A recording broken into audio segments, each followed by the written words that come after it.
Bonjour, je m'appelle Cédric Georgi, je suis cofondateur d'une société qui s'appelle Cookening, que j'ai cofondée avec deux de mes associés et dont le but est de favoriser la rencontre autour du moment de repas. Ce qui veut dire en fait permettre à des gens d'accueillir le temps d'un repas chez eux, des gens, en général plutôt des voyageurs, qui veulent avoir une expérience locale chez l'habitant. Et nous on fait l'intermédiaire, que ce soit au niveau de la confiance, au niveau du paiement, au niveau de toutes les informations qui doivent s'échanger des deux côtés. Et les gens peuvent mettre le montant qu'ils veulent, genre, je sais pas, 100 € pour venir dîner chez moi avec champagne, caviar. Les gens peuvent, c'est le principe, on est une place de marché, donc même si on donne des directions, les gens peuvent avoir le format qu'ils souhaitent. Donc ça va du goûter, on va dire, crêpes et chocolat chaud à 10 € à effectivement un dîner un peu plus gastronomique, alors on n'en a pas encore qui monte à 100 €, mais voilà, qui pourrait monter à 40-50 € par personne, sachant que forcément il y aura les avis derrière, et donc les gens qui on va dire ne proposent pas une expérience intéressante par rapport à la qualité du repas et par rapport au prix, automatiquement ils seront plutôt évincés du système parce que les commentaires seront négatifs. Modèle assez classique. D'accord. Alors toi en fait tu viens quand même des entreprises un peu traditionnelles, tu as un parcours assez classique. Comment ça se fait que tu t'es lancé dans le collaboratif, la consommation collaborative? Pourquoi maintenant? Qu'est-ce qui a changé? Est-ce qu'il y a des nouveaux facteurs? Est-ce qu'il y a des nouveaux besoins? Est-ce qu'il y a une lassitude sur la consommation traditionnelle?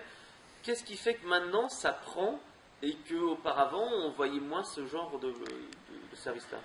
Alors, beaucoup de questions. Je ne me suis pas posé toutes ces questions-là avant d'avoir l'idée de Cookening. L'idée, elle est venue d'un besoin complètement personnel, un besoin du voyageur qui a envie d'aller manger chez l'habitant, au gré des pérégrinations dans le monde, en fait, et se rendre compte que c'est pas possible facilement d'aller manger chez l'habitant, d'avoir une expérience culinaire et de rencontre. J'irai dormir chez vous.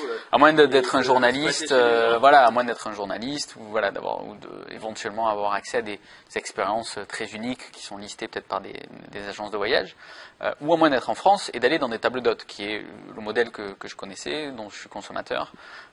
Et donc en mettant ces choses-là en parallèle, et puis en découvrant Airbnb, au-delà du côté start-up que je suivais depuis un moment, mais donc c'était en 2011, découvrir Airbnb de l'intérieur, voyager, utiliser Airbnb, je me suis dit mais j'ai envie d'aller manger chez l'habitant.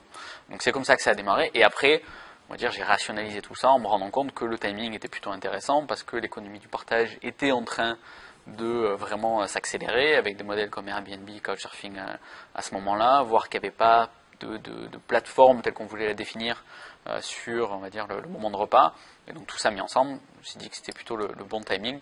Et aussi, je vais rajouter deux choses parce que c'est quand même, on parle de marketing ici, donc c'est en testant deux choses, en demandant autour de moi à des gens que je connaissais pas, voilà, enfin une espèce de mini étude de marché très quali, mais qui a porté ses fruits, et surtout en testant les repas chez moi, puisque je suis à la fois intéressé d'aller manger chez les gens, et je suis cuisinier amateur depuis de nombreuses années. J'ai un petit accent toulousain, donc je suis éduqué. Voilà, exactement. Je suis éduqué à la graisse de canard. Et en testant, et on se rend compte que les gens aiment ça. Donc tout ça mis ensemble, on a dit ok, il faut bâtir ce produit. D'accord. Alors justement, comment tu fais pour te faire connaître quand tu es une start-up? Je ne pense pas que vous ayez des gros moyens. On n'a pas d'argent. Voilà. La base, c'est on n'a pas d'argent. Alors, voilà. Comment justement vous faites? Là, ici, on voit ce matin, c'était une conférence dans le cadre de la DTM. Qu'est-ce qui fait que vous allez pouvoir percer, vous faire connaître? Alors, on verra quand on sera connu si ce qu'on applique pour l'instant marchera. Mais il y a plusieurs points. Il y a le concept plaît, et donc il y a un potentiel de communication assez intéressant qui ne marche pas pour tous les projets, mais dans notre cas, on parle de gastronomie, on parle de tourisme et de voyage, et on parle d'un sujet global qui est l'économie collaborative, la consommation collaborative, qui plaît aux blogueurs, aux journalistes, aux organisateurs d'événements. Donc voilà, on est invité à parler, à rencontrer les gens. C'est un sujet tendance. Donc, si vous avez une bonne stratégie relations presse, vous pouvez obtenir comme ça de la visibilité entre guillemets gratuite. Ouais. Parce que vous êtes vraiment dans un sujet qui est intéressant et qui fait le buzz. Voilà, on n'a pas besoin de susciter l'intérêt, on va dire, ça prend de façon assez simple, sans le travailler énormément. Après, on est conscient, c'est ma première start-up que je fonde, mais c'est la 3e à laquelle je participe, donc il y avait déjà un certain historique, voilà, ça aide, mais il faut travailler sur ses acquis et ses assets de toute façon en permanence. Donc ça c'est le premier point. Le deuxième point c'est le contenu. On a lancé un média qui s'appelle The Art of Cooking, qui est en fait un magazine autour de nos sujets, de qu'est-ce que c'est que de recevoir des gens d'une autre culture à sa table, comment on s'organise quand on est à la fois en cuisine et à table avec des invités qu'on ne connaît pas, il faut entretenir la conversation par exemple, différences interculturelles, enfin voilà, pas mal de sujets sur qu'est-ce que ça veut dire organiser un repas. Et donc ça crée du contenu, ça nous permet de se rendre visible de gens qui ne connaissaient pas forcément, enfin toute la stratégie de contenu. Marketing, en fait. Exactement. Ouais. Et est-ce que vous le créez en interne, vous faites appel à des sous-traitants, vous faites justement du collaboratif, vous récupérez à partir de blogueurs du contenu? Pour l'instant, c'est que nous.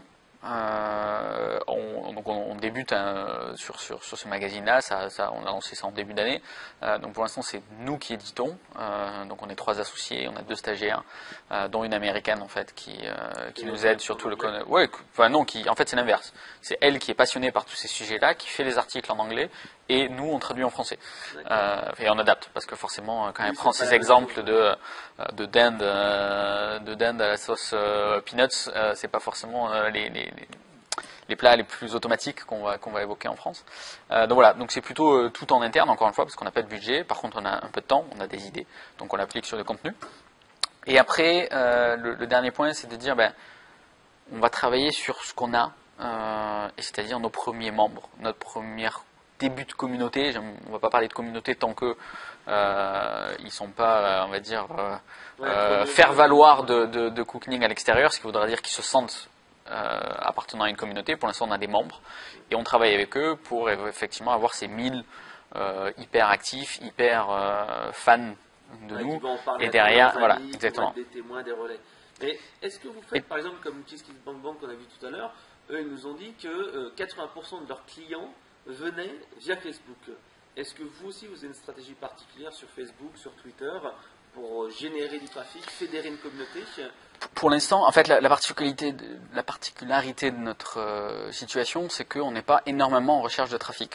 C'est-à-dire qu'on est vraiment dans une phase où on a besoin de continuer à construire le produit, l'expérience, au vraiment sens large, et que si 50 000 visiteurs arrivaient demain sur Cookening, il y aurait un effet déceptif. Donc, ça nous permet, parce que c'est les modèles de l'économie collaborative, quand on regarde les courbes de Airbnb, de covoiturage, au début ça prend doucement, ça s'installe parce qu'on a besoin de construire le produit, d'apprendre, donc il ne faut pas se presser là-dessus. Donc oui, on a des gens qui viennent sur des médias sociaux, donc via les blogs, via toute cette partie de trafic-là, des partenariats sur lesquels on va travailler, enfin tous les leviers classiques du marketing sur le web, mais on n'est pas dans une urgence là-dessus pour l'instant. Donc d'abord, expérimenter, faire en sorte que le produit réponde véritablement à une demande, qui est une expérience client extraordinaire quand on essaye le produit, qu'on ait envie d'en parler, dire c'est génial, j'ai vu ça, tu devrais essayer, etc. Donc ça, c'est les principaux leviers.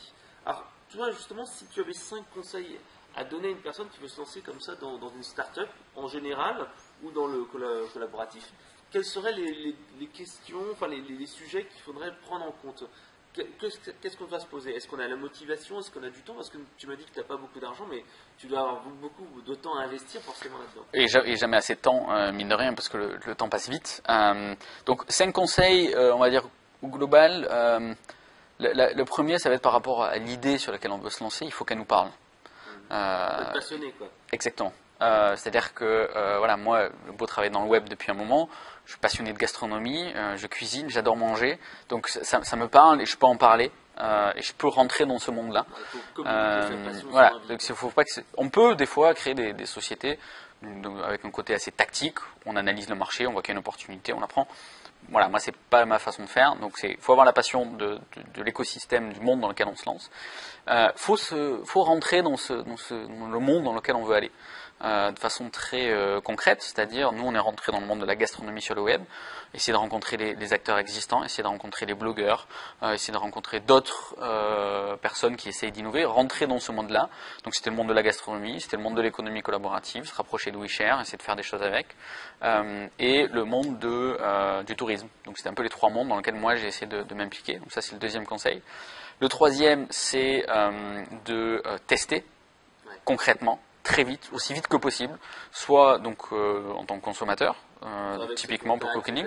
Voilà, et de tester. Moi, pour tester, j'ai accueilli des gens chez moi, j'avais pas du tout de site, j'avais pas le nom de Cocooning. J'ai trouvé un système pour trouver des gens qui venaient chez moi. En l'occurrence, c'était en partie via Airbnb, en partie via les contacts de contacts. J'ai pu faire des dîners comme ça, sans site web.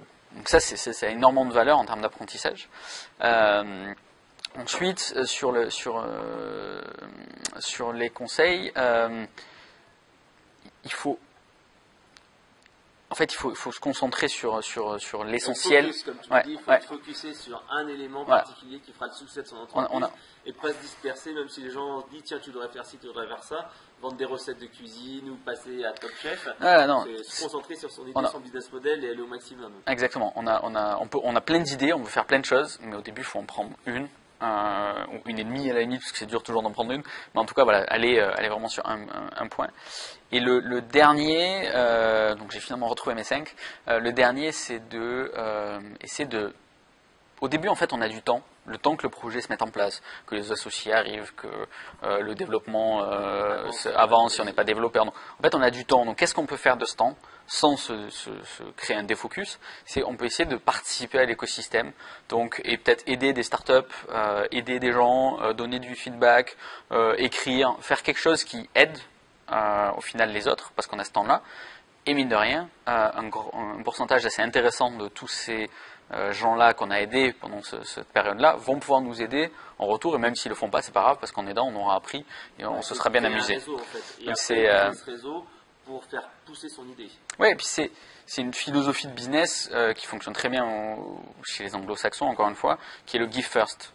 On va d'abord donner et après on aura du give back. Mais si on ne donne pas en premier, on n'aura pas forcément de retour immédiat. Ok. Alors justement, si on veut tester ton service, Cocooning, sur quel site internet on va? Ouais, sur cocooning.com, donc c'est cookening.com. En ce moment, on est encore en alpha privé, c'est-à-dire qu'on laisse l'accès aux hôtes pour créer l'offre, et les gens qui veulent plutôt convivre s'inscrivent et on leur enverra l'invitation plutôt dans les semaines à venir. Ok, merci pour toutes ces informations et à bientôt. Merci.